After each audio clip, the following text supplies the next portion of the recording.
Ketika Rasulullah SAW sampai umur 25 tahun, ya, disinilah banyak kejadian yang istimewa.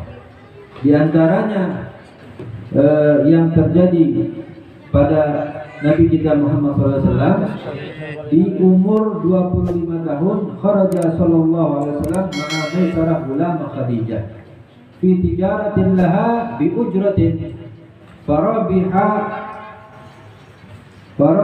ad'afa ma yarbahu an-nas falamma raja'a ad'afat lahu Khadijah al-ujrah wa syahada minhu Maisarah fi tilka as-safarah anwa'an min alamatin nubuwah minha annahu kana idza ishtadda al-harb dhallalathu al-ghamamah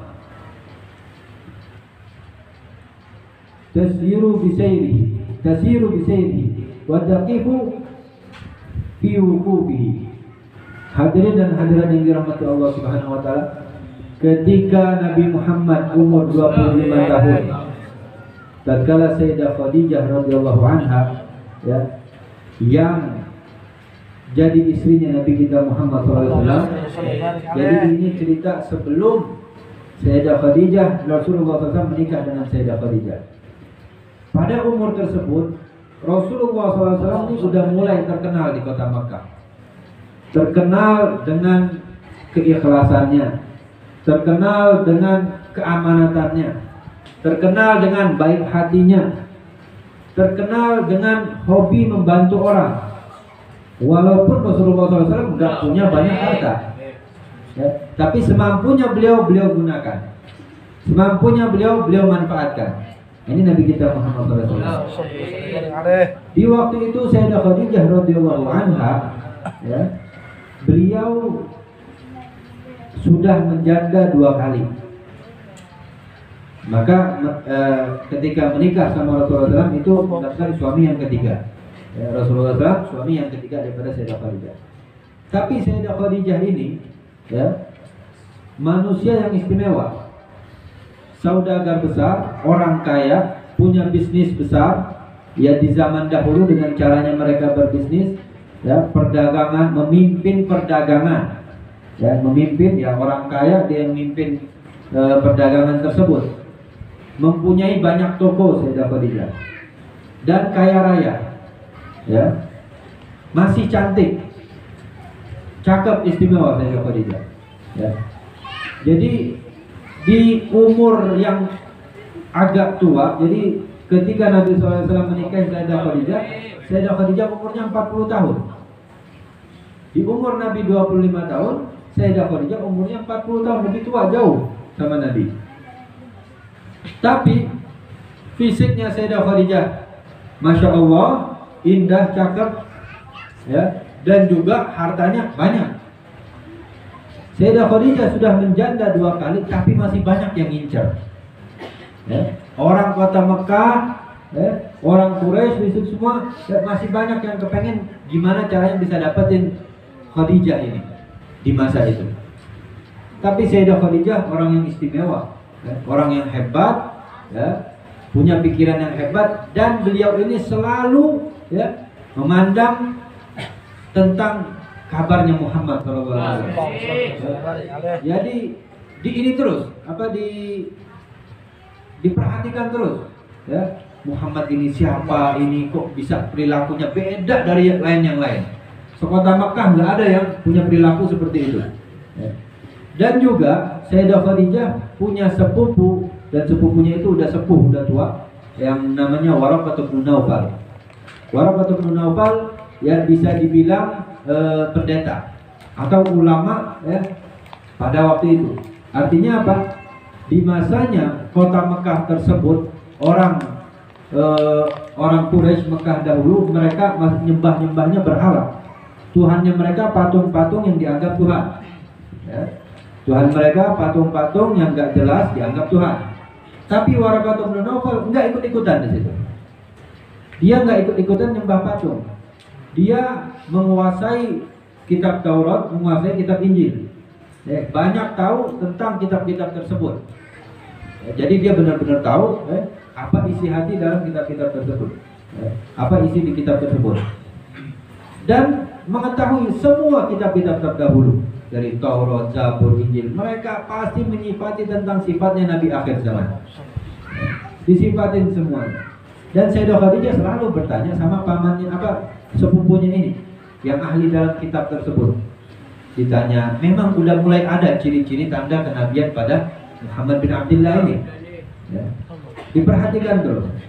Namun ada beberapa ciri yang masih dicari sama Sayyidah Khadijah.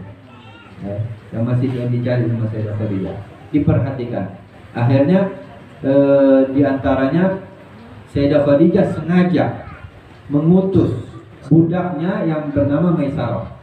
Ya, ada budaknya Sayyidah Khadijah, pembantunya lah. Ya, pembantunya Sayyidah Khadijah ini. Ya, namanya Sayyidah Khadijah seorang bos besar. Ya, nyuruh pembantunya ini. Ya. Ini sudah musimnya untuk kita berniaga. Jadi kalau orang dulu itu ada musim-musimnya, ya. Musim ini kita mesti berniaga membawa barang, ya. Barang ini kita jualkan ke negeri Syam, ya, ke negeri Syam. Nanti ada musimnya lagi berjualan membawa barang ke negeri Yaman. Pulang membawa hasil yang menguntungkan, ya. Ada musimnya begitu. Orang Arab dulu ada, orang kota Mekah ada musimnya dia. Bawalah barang misalnya beberapa puluh onta isinya barang semua yang bakal dijualin di negeri orang lain. Hasil dari hasil bumi ataupun hasil kreatifnya yang didapetin di kota tersebut, ya, dijual keluar, begitu. Cara orang dulu begitu. Nah, jadi Sayyidah Khadijah radhiyallahu anha, beliau mengutus pembantunya ini, sekarang sudah waktunya kita berdagang, mengirim barang untuk berjualan di negeri Syam. Tahu negeri Syam nggak nih? Ibu-ibu tahu nggak negeri Syam mana? Tahu nggak negeri Syam? Nah, samping Babakan sini ya. Nah, negeri Syam itu di Syria, tahu Syria? Nah, Syria nggak tahu juga. Nah, ini jelasin ini. Arab Saudi tahu? Nah, naik ke atas lagi situ. Dari Arab Saudi mungkin sekitar sehari atau 2 hari lah kalau naik mobil. Ya, masih naik ke atas lagi situ. Palestina tahu Palestina? Nah, Palestina tahu? Nah, dekat dikit situ naik ke atas dikit lah. Itu di negeri Syria tersebut jadi sudah adatnya orang kota Mekah kalau berdagang membawa barang ke sana dan berjualan di sana. Ya, mungkin bahasanya buka lapak lah atau itulah semuanya. Ya, cuman barangnya nggak main-main, sekali bawa ya mungkin bahasa kita mungkin sekitar 4 truk atau 5 truk, karena orang dulu pakai onta, puluhan onta yang dibawa, isinya bawa barang semua. Nah ini Sayyidah Khadijah memerintahkan Maisarah, wahai Maisarah, pergilah kamu berdagang. Ajak Muhammad bin Abdullah, tawarkan dia mau ikut apa enggak gitu. Artinya mengajak tersebut karena orang kota Mekah dulu untuk berniaga pergi ke negeri Syam, mereka enggak sendirian, tapi ngajak rombongan yang lain. Ya, misalnya kayak dari sini, ayo kita mau waktunya mesti berdagang ke Jakarta. Ayo ente bawa barang apa? Ayo kita berangkat bareng-bareng. Ya, ente bawa dagangan ini, ente bawa dagangan ini, ente bawa dagangan ini. Ayo kita berangkat bareng-bareng, kita jualin di sana. Nah ini Rasulullah SAW ditawarkan sama Maisarah untuk ikut berdagang. Kata Rasulullah, aku nggak punya barang. Aku nggak punya barang untuk apa yang aku jualin nanti di sana. Kata Maisarah, kau nggak usah bawa barang. Kamu bantu kami aja untuk jualin barang-barang kami.